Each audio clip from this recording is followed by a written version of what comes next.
오늘 우리가 함께 살피고자 하는 내용은 이제 어쩔 수 없이 본의 아니게 성경에서 계속적으로 지금 나타내 보여주고 있는 다윗과 사울의 대조라는 것이 계속 나타나고 있습니다. 그래서 좀 더 간단히 표현하자면 다윗은 지혜롭고 사울은 어리석은데 다윗의 지혜로움은 여호와 하나님을 경외함으로써 나오는 그러한 지혜입니다. 사울은 여호와 하나님을 경외하지 않는 데서 나오는 어리석은 모습이 나타나고 있습니다. 이 경외함이라는 것은 사랑 안에 있는 두려움이죠. 즉 간단히 표현하면 부모님을 존경하는 그 공경심, 사랑이죠. 하지만 부모님은 나하고 다른 존재죠. 그래서 나를 낳아준 분이기 때문에 그분을 향한 높은 공경심과 같이 하나님을 사랑하는데 그 하나님을 사랑하지만 하나님과 우리는 다른 존재예요. 하나님은 신이시고 우리는 피조물이죠. 그래서 우리는 사랑 안에 있는 하나의 두려움이 우리에게 좋은 의미에서의 두려움이 우리에게 공경심으로 있는 것이죠. 그래서 다윗은 하나님을 향하여 이러한 좋은 사랑을 통한 두려움이 있어요. 그러나 사울은 하나님과의 사랑의 관계가 맺어진 건 아닙니다. 사울은 그저 자기의 왕의 지위를 빼앗길까 어떤 하나님의 심판에 대한 그런 두려움들을 가지고 있죠. 이것은 정말로 우리가 깊이 생각해야 될 문제들이죠.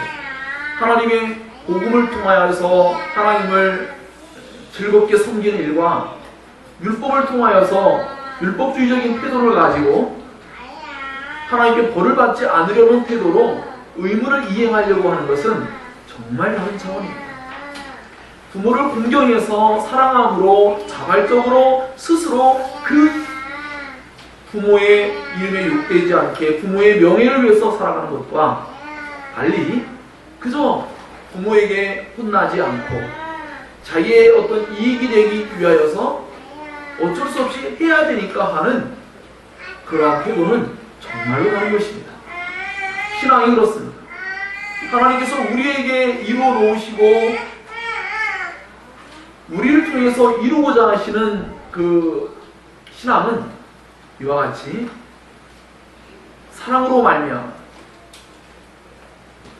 하나님을 사랑하고 이웃을 사랑하는 그 율법의 진정한 정신을 이루어낼 때에 그것이 의무가 아니라 진정으로 사랑의 관계 안에서 이루어지는 일들이죠. 그래서 다윗과 하나님과의 관계와 사울과 하나님과의 관계는 완전히 다른 차원에 있다는 것을 생각할 때 오늘날에도 교회 안에 수많은 사람들이 하나님과의 관계를 사랑 안의 관계로서 그분을 대해야 하는데 그러지 않고 사울과 같은 그러한 태도로 신앙을 하기도 합니다. 그것은 정말로 위험한 모습이죠.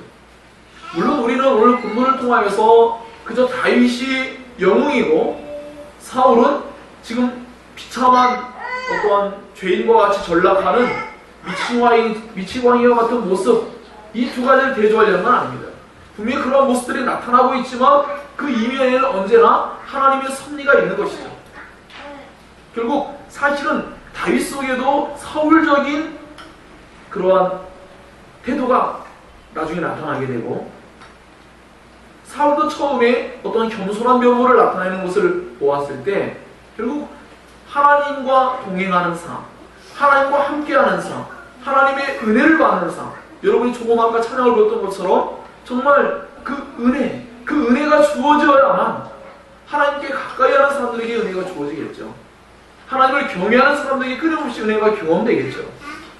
그 은혜가 주어진 사람들과 달리 하나님의 은혜가 없는 사람의 삶은 언제나 사울적인 모습을 나타내죠. 즉 달리 표현하면 하나님의 은혜를 많이 받는 사람들은 다윗과 같은 모습이 자주 나타나고 하나님의 은혜에서 멀어진 사람들은 사울과 같은 모습이 나타나기도 하죠. 때로는 우리가 오늘은 다윗처럼 사는 때도 있고 내일은 사울 같은 태도로 살 때도 있습니다. 물론 이것은 제가 말씀드릴 때 구원이라는 문제를 가지고 다룬 것은 아닙니다. 다만 신자의 내면 안에도 여전히 잔존하는 죄의 세력으로 말미암아 우리 안에 그런 죄성이 여전히 남겨져 있음을 의미합니다. 하지만 그 죄성이라는 것도 사실은 성령 안에서 완전히 새로워졌기 때문에 하나님께 대한 완전한 대적자가 되는 입장에 서지는 않습니다. 사실. 하지만 그러한 태도가 나타나고 그러한 요소들이 있어서 겉으로 보여질 때에는 하나님을 대적하는 것처럼 안 보여요. 오늘 사울이 하는 행동들도요, 사울의 생각을 성경이 기록했기 때문이지 사람들에게 사울이 이렇게 말하거나 다윗에게 말하지는 않습니다. 즉 하나님 우리의 마음을 살피시고 우리 심령을 살피시는데 우리의 마음의 중심이 하나님과의 관계 안에서 사랑 안에서 공경함으로 하느냐 아니면 어쩔 수 없는 의무로 하느냐라는 것은 하나님이 잘 알고 계시죠. 사람을 속일 수 있지만 하나님을 속일 수 없음을 오늘 본문에 나타나 있습니다. 즉 사울이 아무리 완벽한 계획을 가지고 있고 아무에게도 발설하지 않고 혼자 생각하고 있지만 하나님은 이것을 알고 계시고 기록하게 하셨고 하나님은 그 계획을 무산시켜버립니다. 그래서 우리 또 무엇을 다시금 떠올려야 합니까? 한나의 기도입니다. 하나님은 참으로 모든 것을 완전히 바꿀 수 있는 분이시고 하나님은 비천한 자를 존귀한 자가 되기도 하십니다. 즉 다윗이 정말 비천한 자인데 그런 존귀한 자가 되고 사울은 존귀한 왕이었지만 지금은 미친 왕에 불과할 정도로 그는 정말로 마치 아담과 하와가 하나님의 놀라운 은혜 안에서 에덴 동산에 누렸던 그 모든 영광을 결국은 다 빼앗기고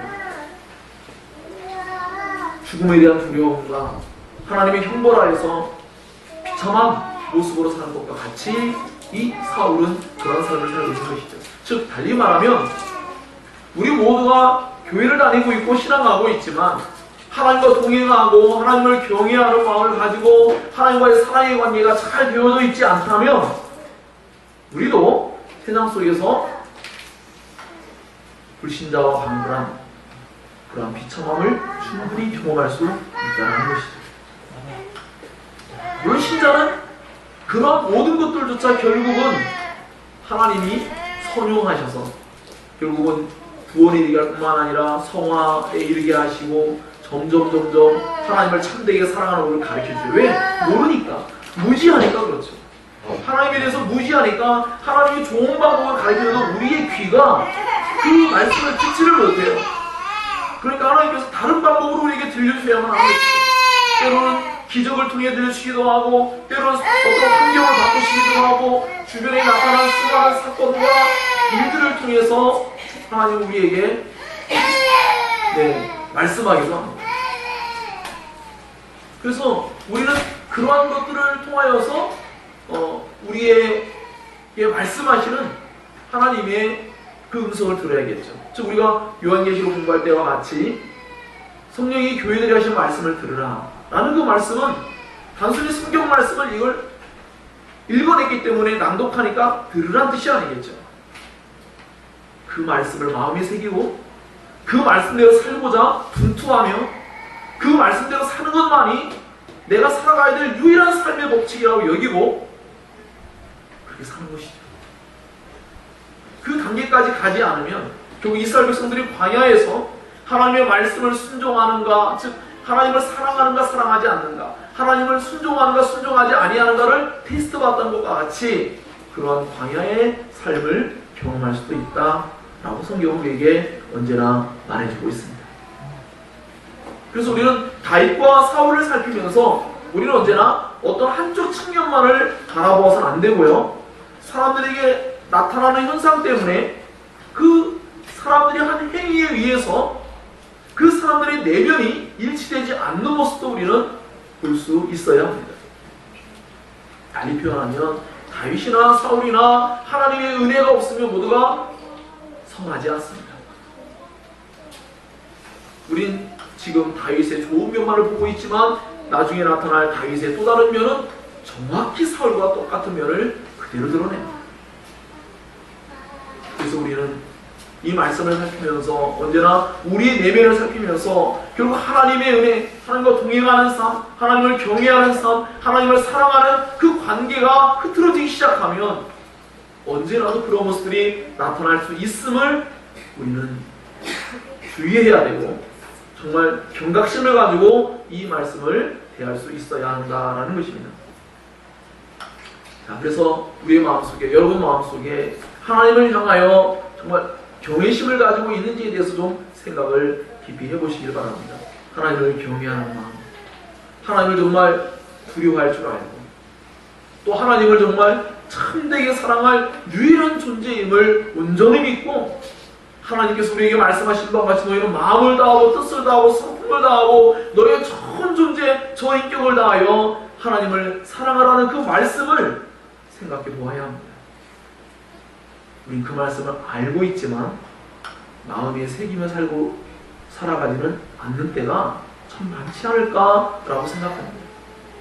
그 말씀을 자주 잊어버리기 때문에 우린 그저 하나님께서 우리에게 말씀하신 그 사랑의 방식을 잊어버립니다. 내가 하나님을 사랑하는 건 맞아요.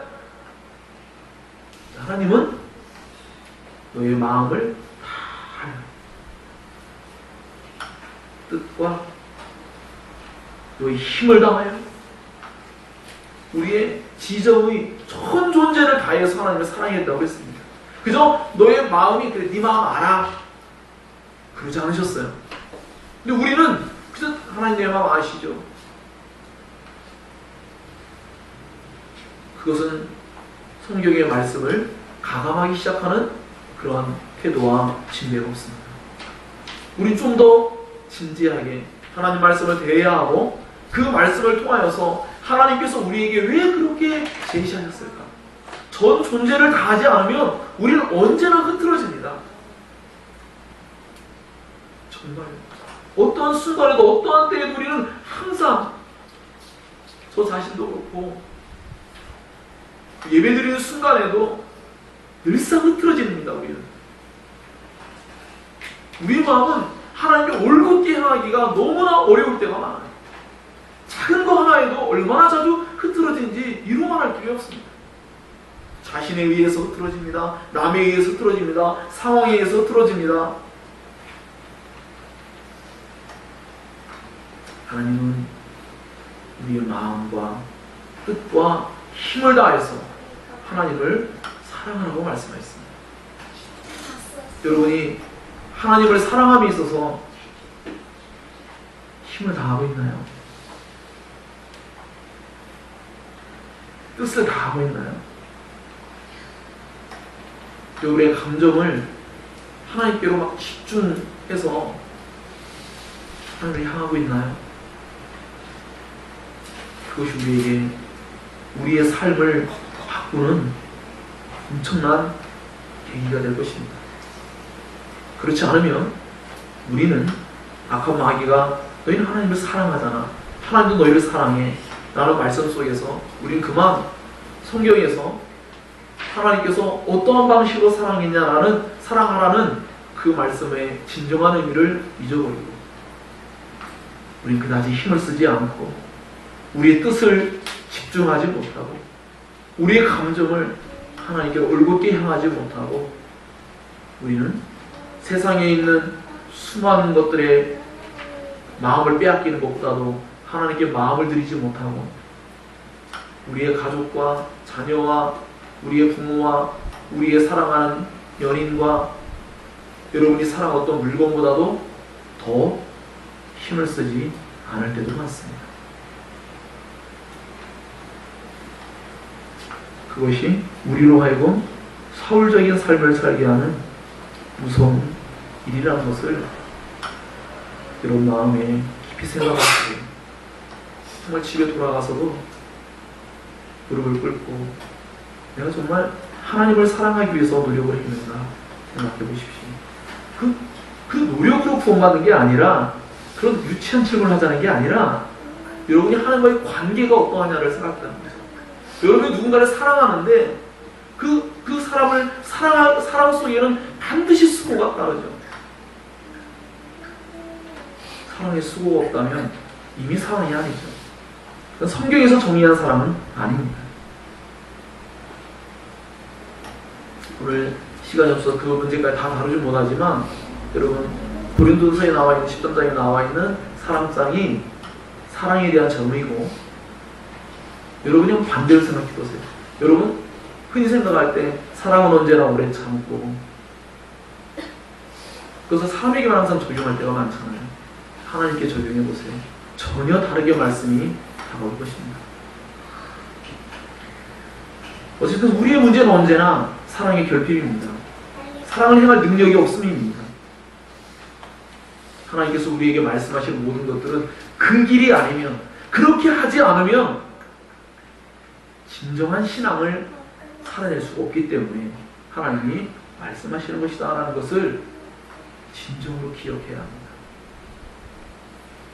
자, 그래서 이와 같이 사울의 이런 악한 모습이 단순히 사울이라는 사람이 정말로 반드시 처음부터 악했기 때문에 아니라는 것 우리는 잘 생각해야 돼요. 물론 이제 본질적으로 우리는 하나님의 은혜 없이는 다 악한 존재이기 때문에 그렇게 이야기하면은 본질적인 얘기를 할 수 있겠지만 지금 말하는 것은 단순히 일반적으로 생각할 때에 사울이니까 이거는 너무 잘못되게 그동안 들어왔던 사울에 대한 나쁜 어떤 이미지, 선입견이 있는데 그게 아니라 우리 안에도 그런 요소들이 있다는 것을 여러분에게 깨닫게 해주기 원해서 제가 그러한 표현을 사용한 것입니다.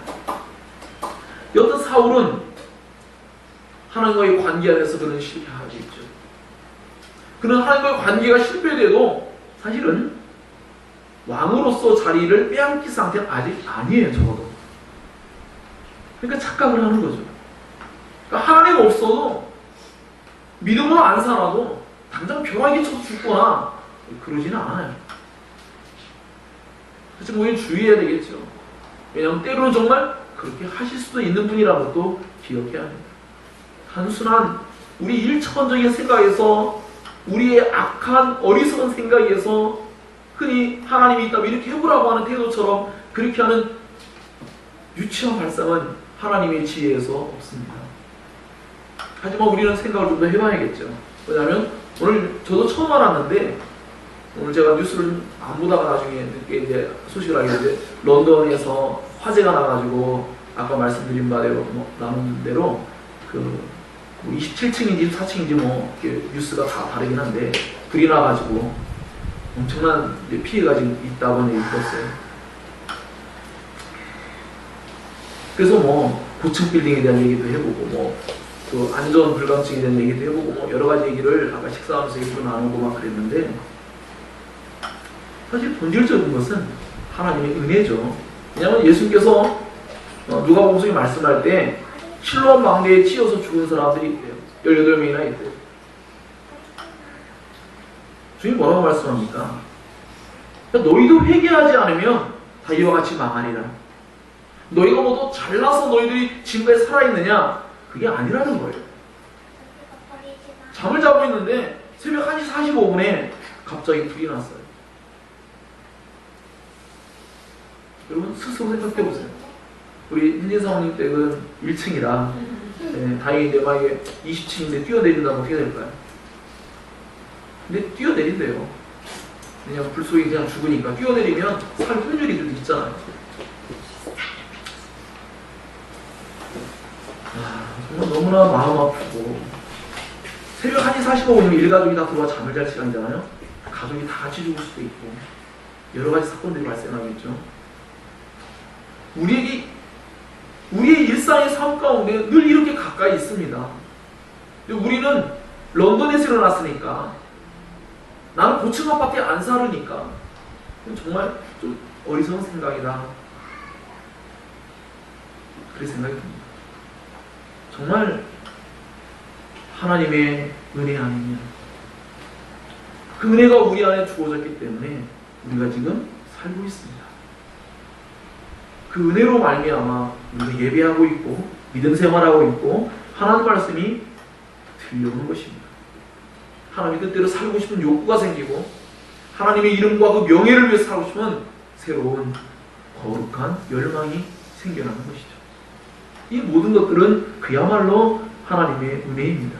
우리가 런던에 있는 어떤 사람보다 나아서 전혀 그렇지 않을 수 있어요. 물론 우리는 수차례 말씀을 나눈 바와 같이 그 불길 속에 죽었다고 해서 하나님이 다 심판했느냐? 그런 의미는 아닙니다. 어떤 사람들은 하나님이 이 땅의 수고가 끝났다고 데려가신 것도 있고, 어떤 사람은 정말 심판을 내리기도 합니다. 여튼 중요한 것은 무엇이냐면 하나님의 은혜를 늘 인식하는 삶을 살아야 되는데 그걸 깨닫지 못한다는데 우리의 문제가 있다는 것을 지금 말씀드리고 있습니다. 그래서 런던의 그 화재 사건, 그런 것들을 통해서도 하나님의 섭리를 생각해보고 하나님의 은혜를 생각해보는 것이죠. 하나님의 은혜와 그 사랑을, 하나님과 관계가 뭔가 잘못돼도 당장 죽지 않는다고 해서 그것이 우리에게 문제가 없는 것처럼 느껴지는 게 두려운 일입니다. 사울이 그렇게 생각하고 있어요. 정말로 이것이 무서운 일이죠. 하나님과의 관계가 뭔가 문제가 있다는 걸 자신이 알아요. 근데 그 문제를 개선하려고 하거나 그 문제를 뭔가 새롭게 하고자 하는, 즉 달리 말하면 하나님께 나아가는 회개의 길밖에 없어요. 사실 우리가 지금은 못 다루고 있지만 나중에 다윗도 범죄하기 어떻게 합니까? 회개하지 않는 날이 있었어요.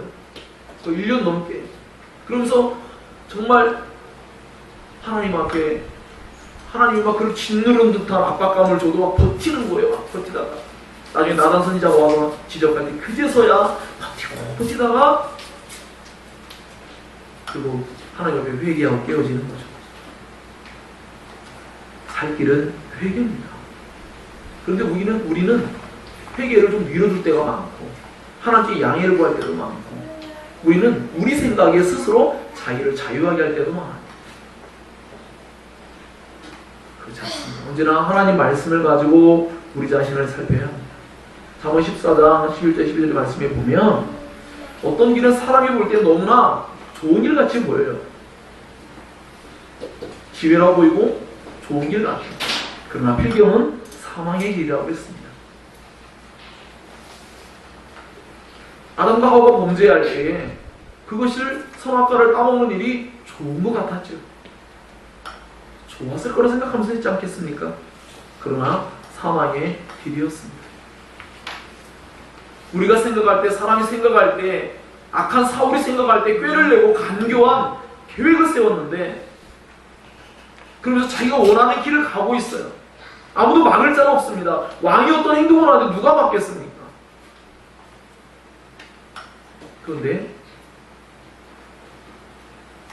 하나님이 계시다는 것을 자꾸 잊어버리면 그 무서운 길을 걷는 거예요. 사실은 저는 개인적으로는 오해의 소진이 있지만 제가 자꾸 느끼는 거니까 그러는데요. 저 자신도 집에서 제가 사울과 같이 행동할 때가 있어요. 지금 무슨 말이냐면 저는 저희 집에서 제가 왕이죠. 제가 우리 사모님을 정말 아끼고 사랑하고 소중히 여기지만 저는 언제나 제가 보면 제가 왕처럼 살 때가 많아요. 저를 말릴 자가 없습니다. 저는 그게 무서울 때가 많아요. 정말 제가 목회자가 안 됐으면 저는 정말 사울 같은 삶을 살았을 거라는 생각이 정말 자주 듭니다. 사울처럼 내 마음대로 내 뜻대로 왕처럼 나를 막을 자가 없는 것처럼 행동하다가도 하나님 말씀으로 돌아오면 정말로 다시는 정신이 번쩍 나고 하나님께 회개하고 새로워지고자 그 하나님께 나아가면서 은혜를 구하고 그러면서 조금씩 새로워질 때가 많습니다. 여러분 자신들은 좀 없습니까? 여러분은 막을 자가 없는 어떤 환경, 그 속에서 우리는 사울이 왕으로서 하나님과의 관계가 깨어지고 잘못된 길을 걸어감에도 여전히 회개하지 않고 살아가는 삶이 얼마나 비참하고 무서운 삶인지를 우리는 한번 생각해 볼 수 있어야 합니다. 여튼 사울은 자기 안에 있는 모든 계획은 지금 다윗을 죽이려고 하는 계획이에요. 자기가 손을 대어서 죽이면 모든 온 이스라엘과 유다와 온 신하들과 모든 사람들이 다 심지어 자기 딸들조차 다윗을 정말로 사랑하고 좋아하기 때문에 자기 아들은 정말 언약관계를 맺도록 너무나 좋아하죠. 생명처럼 여기니까 사울이 죽이면 난리가 날 거예요. 그러니까 어떻게 합니까? 자기 손이 아니라 다른 사람의 손을 통해 죽이려고 하죠. 누구를 통해? 블레셋 사람들을 통해. 미친 거죠. 하나님께서 사울을 블레셋과의 관계 속에서 그 블레셋을 무찌르라고 왕으로 세워놨어요. 그랬더니 그의 왕위를 폐위하고 하나님과 함께하는 자라는 게 너무나 분명하게 드러나고 있는 다윗을 블레셋 사람들의 손에 의해서 죽게 하려고 하는 거죠. 무서운 계획이죠. 그렇게 되면 어떻게 되겠습니까? 하나님의 이름이 땅에 곤두박질 치는 거죠. 하나님의 이름의 명예를 위해서 골리앗을 무찌른 그 다윗이 블레셋 사람들에 의해서 죽는다면 엄청난 혼란이, 이스라엘 속에도 엄청난 혼란이 따라올 거예요. 사울은 블레셋을 상대할 능력이 없습니다. 그런데 지금 다윗이 어쨌든 제거됐으면 좋겠어요. 그는 이스라엘을 위하지도 않으며 하나님을 위하지도 않고 사람을 위하지 않고 오직 자기만을 위합니다. 자기를 위하여, 나를 위하여 여호와의 싸움을 싸우라.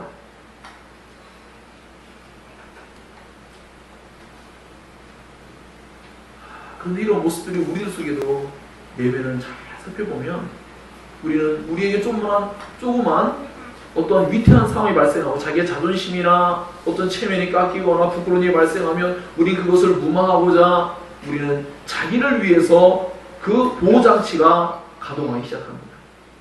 그래서 가면을 쓰고 수많은 여러 가지 바운더리를, 이 경계선을 치고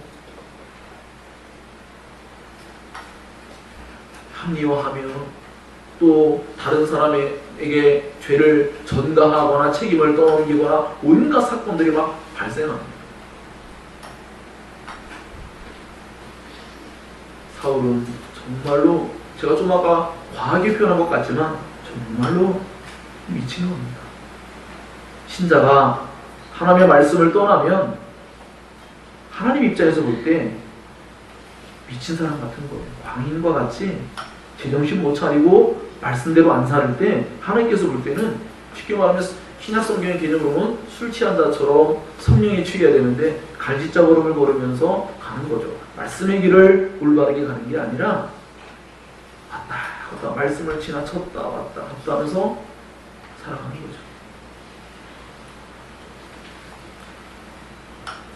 그러므로 우리는 사울의 이러한 모습을 유심히 잘 살피고 정말 말씀을 흘러 떠내려 보내지 말고 그 말씀을 마음에 깊이 새기고 묵상을 하고 그렇게 살아가야 합니다. 그렇지 않으면 잘 변화가 일어나지 않습니다. 우리의 지적인 어떤 충족을 주고 잠깐 그러한 감정을 주고 잠깐 결단하는 모습도 나타나지만 결국은 변화되지 않는 채로 여전히 남겨져 있을 때가 참으로 많습니다. 하나님 말씀이 우리의 삶을 변화시키기까지 그 말씀과 씨름할 수 있어야 합니다. 싸워야 합니다. 그렇지 않으면 여러분은 한 달 뒤에, 두 달 뒤에 또 여전히 넘어지고 그렇게 살 때가 많습니다. 이것은 구원의 문제가 아니라 성화의 문제입니다. 그리고 이 성화는 기독교 공동체 안에 죄에 영향을 끼치기도 하고 자기 공동체 안에, 가정 안에든 어디든지 간에 또는 자기의 직장 생활이든 학교 생활이든 그곳에 영적으로 무능한 모습을 나타내서 또 다른 사람을 구원의 길로 인도하거나 하나님의 영광과 명예를 위한 삶을 살아내지 못하는 영적으로 무기력한 삶을 살게 만드는 그러한 상황이 발생하기도 하기 때문입니다. 그래서 이것은 결코 작은 일이 아닙니다. 그래서 이와 같이 사울이 다윗을 죽이려고 하는 이런 계획을 세울 때에 그는 자기 딸들을 이용하죠. 너무나 당연하게 골리앗을 물리쳤기 때문에 그 첫째 딸 메랍을 당연히 다윗에게 줘야 되는데 준다고 약속해놓고 그는 아들이라는 그 사람에게 결국은 메랍을 보내버립니다. 아마도 신부에게 준 지창금을 책임졌을 수도 있습니다. 다윗을 정말로 사위로 삼려는 마음도 없고 정말 자기의 딸이 행복하도록 좋은 신랑을 소개해서 결혼시키려는 의도도 없는 단지 또 표현하는 건 과한가요? 진짜 이런 아버지는 미친 거죠. 자기의 야망을 위해서 딸을 희생시키고 있잖아요. 지금 우리가 뭘 보고 있습니까? 우리 입다의 입장하고는 다르지만 어쨌든 자기 소견에 오른 대로 잘못된 방식으로 자기의 가족들, 자기의 자녀들을 희생시키는 어떤 모습도 그럴 수도 있겠죠. 그러니까 다윗은 쉽게 말하면 하나님의 은혜에서 떠나니까 삶의 전반적인 모든 부분에서 정상적인 사고를 하지 못하고 정말 잘못된 삶을 살아갑니다.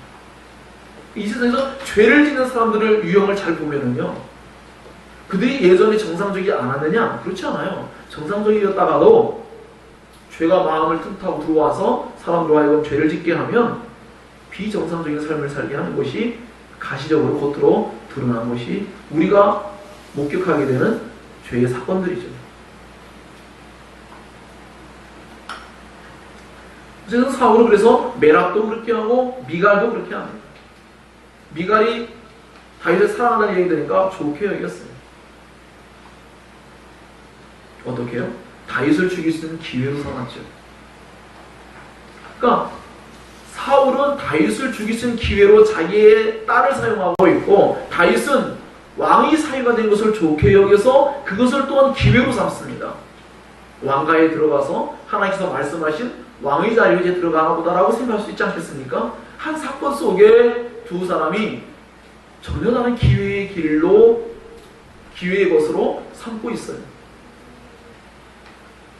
결국 사울은 실패하고 다윗은 일단 성공합니다. 왜냐하면 하나님이 계획하고 계시고 하나님이 섭리하고 계시기 때문에 하나님과 반대 개념 속에 있는 대적자인 사울은 그것을 이루어낼 아무런 능력이 없습니다. 온갖 머리를 짜내서 누가 보아도 너무나 당연한 완전 범죄를 꿈꾸고 행동하고 있지만 그것은 수포로 돌아갑니다. 왜냐하면 그는 신하들에게 이야기를 해서 다윗의 귀에 들려질 만큼 분명하게 이야기를 해가지고 왕이 다윗을 사위 삼는 걸 기뻐하는 것처럼 신하들도 좋게 여긴다라는 얘기를 흘려듣게 하죠. 들려집니다. 사실 성경적으로는 또 귀에 갖다 대고 말한 것처럼 그렇게 분명하게 말하죠. 다윗이 처음에 메라리 사건 속에는 겸손하게, 아니 왕이 사야 되는 일이 작은 일이냐, 난 정말 부족하고 우리 가족들이 도대체 뭐길래 어떻게 왕가에 함께 할 수 있겠느냐, 왕의 일가가 되겠느냐, 이런 생각으로 이제 미뤄뒀어요. 그러니까 사울이 수포로 돌아오고 생각해가지고 이제 메락을 다른 사람에게 보냈죠. 또 좀 있으니까 미갈이 또 사랑한다는 얘기를 들으니까 또다시 얘기를 흘려서 이번에 완벽하게 계획을 하기 위해서, 야, 신부의 지참금 걱정하지 마. 다윗이 또 막 걱정하니까 걱정하지 마. 너가 가서 블레셋 사람들의 100명의 그 생식기 표피를 배워오면 그것으로 내가 지참금을 삼을게. 나의 원수 복수를 너가 해다오. 그런 거죠. 그러니까 다윗이 다른 물질적이나 모든 것이 어떻게 할 수 없는 상황 속에 있지만 그것은 가능할 것 같아요. 왜냐하면 블레셋을 무찌르는 일은 하나님이 허락할 것을 믿고 있기 때문에 그는 그것을 기쁘게 여기고 부하들과 함께 가서 200명의 사람들 표피를 배워가지고 와서 왕이 원하는 수에 그것을 가져다 줍니다. 사울은 당연히 다윗이 죽은 걸 생각했어요. 참 어이없지 않습니까? 다윗이 골리앗을 무찌를 때에 하나님이 함께하고 계셨고 그 뒤에도 하나님이 그와 함께하고 계시다는 것을 계속해서 분명히 드러나고 보여지고 있음에도 불구하고 사울은 여전히 하나님이 함께하는 사람을 죽이고자 하는 거죠. 정말 심각한 일을 진행하고 있는 것이죠. 그러나 그런 일을 전혀 모르고 있는 다윗은, 물론 완벽하게 모른다고 말하기도 어려울 수는 있겠지만 분명히 다윗의 입장에서는 그것을 사울의 마음을 완벽히 알기는 어려울 거예요. 하지만 분명히 나름의 생각이 있을 거예요. 왜냐하면 그 전에 사울이 미친 데서 창을 막 던져가 2번이나 죽일 뻔하기도 했고 그렇기 때문에 얼마든지 그럴 수도 있을 거라고 생각도 할 수 있겠죠. 하지만 다윗의 마음은 왕의 사위가 된 것을 좋게 여겼어요. 그래서 그것을 기꺼이 수락하고 그 일을 진행했습니다. 그러니까 결국은 이 사울이 원하는 계획을 수포로 돌아가고 결국 하나님이 다윗과 함께하는 것이 더욱더 분명하게 드러나게 되었습니다. 그런데 어떻게 했다고요? 그런데 사울은 더욱 다윗을 두려워하며 평생의 대적자로 삼았습니다. 그의 평생의 대적자는 블레셋 사람이면 하나님의 이름과 그 명예를 위해서 그는 그것을 위해서 부름받았습니다. 그런데 그 부름의 뜻을 망각하고 그는 오히려 하나님의 사람, 하나님이 함께하는 사람이라는 것, 블레셋 사람을 자기가 처리할 수 없는데 다윗이 대신해서 해주고 있는데 하나님이 그를 사용하고 있다는 것이 분명히 나타나고 드러나고 있음에도 불구하고 사울은 다윗을 죽이려 했단 말입니다. 어떻게 해요? 평생. 결국 그는 평생도록 하나님과 대적관계에 놓인 거죠. 그럼 정말 불행한 삶을 살 수밖에 없어요.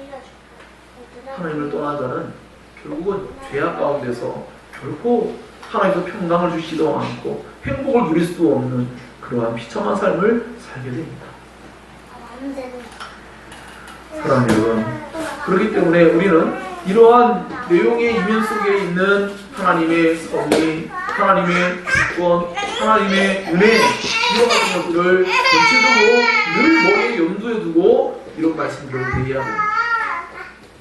뒤에 또 나타나겠지만 다윗은 사울이 그 악인임에도 불구하고 정말 미친 듯이 자기를 죽이려고 쫓아다님에도 불구하고 여호와의 기름 부음을 받은 자라고 해서 그를 해치려고 하는 자를 제지합니다. 그러나 사울은 하나님의 기름 부음을 받은 자인 다윗을 기꺼이 죽이려고 합니다. 전혀 다른 모습을 나타내고 있죠. 물론 비록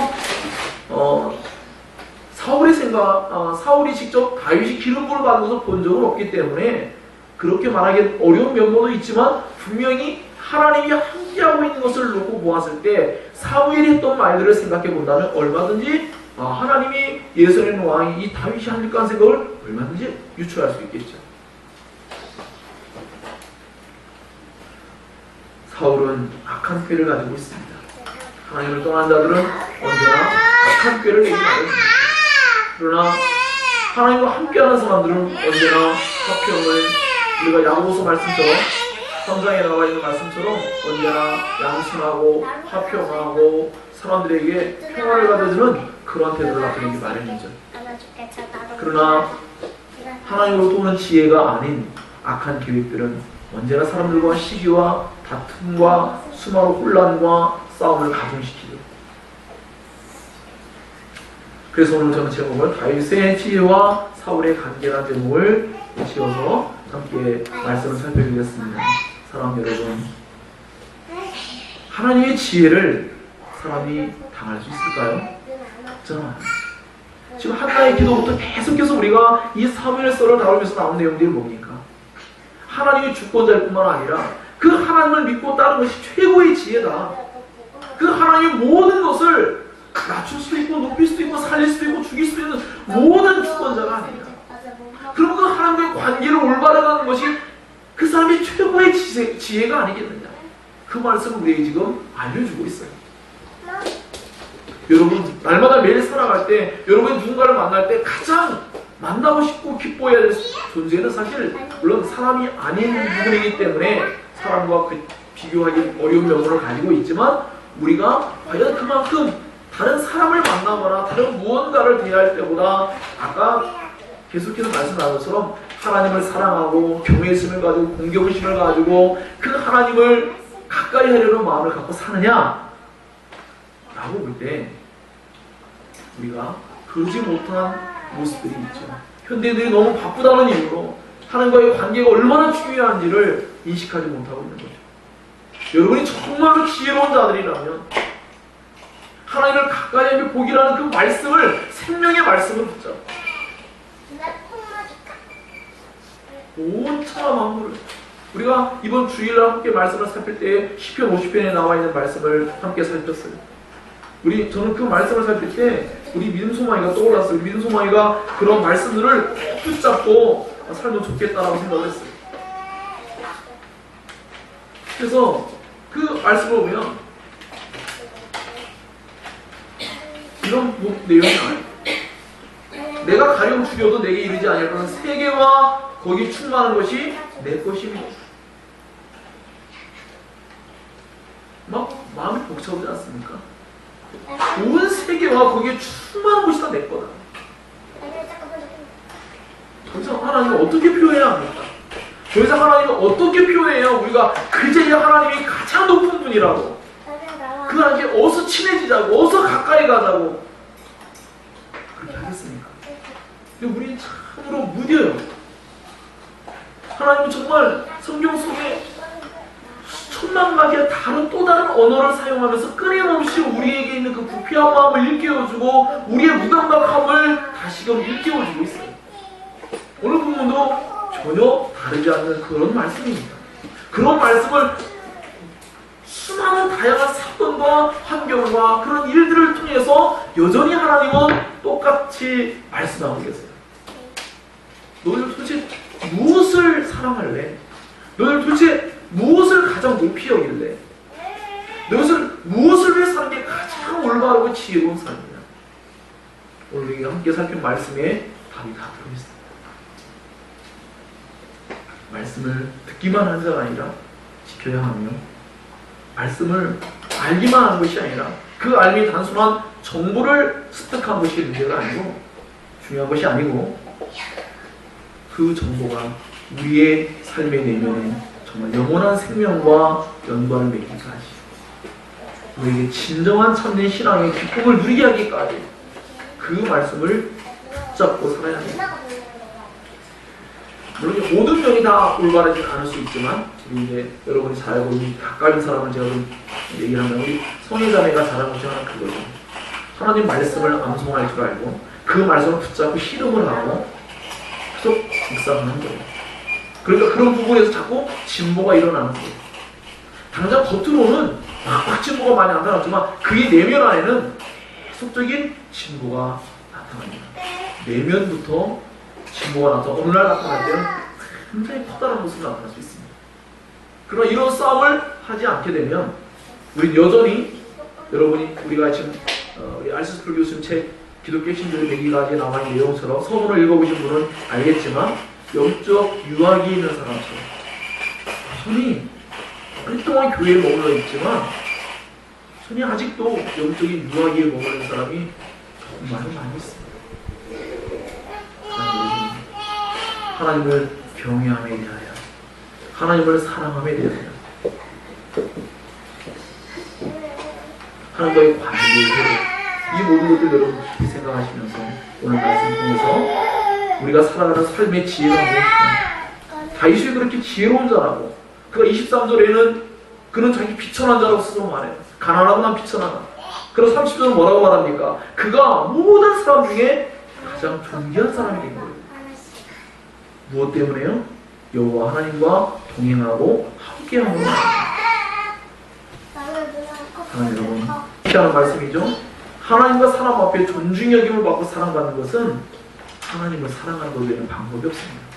그렇게 할 때 이 다윗이 누렸던 이 놀라운 은혜로운 삶과 영광, 그는 자기 이름으로 살지 않았어요. 그런데 다윗의 이름이 높아지고 있습니다. 존귀해지고 있습니다.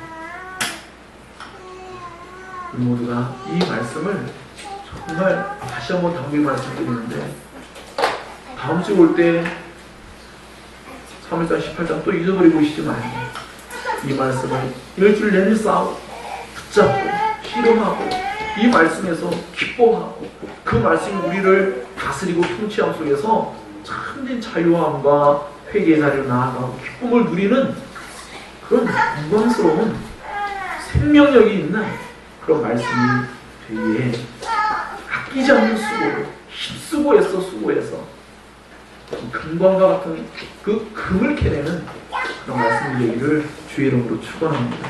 기도하겠습니다. 그런 말씀을 붙잡고 말씀을 붙잡는 길을 함께 하도록 하겠습니다.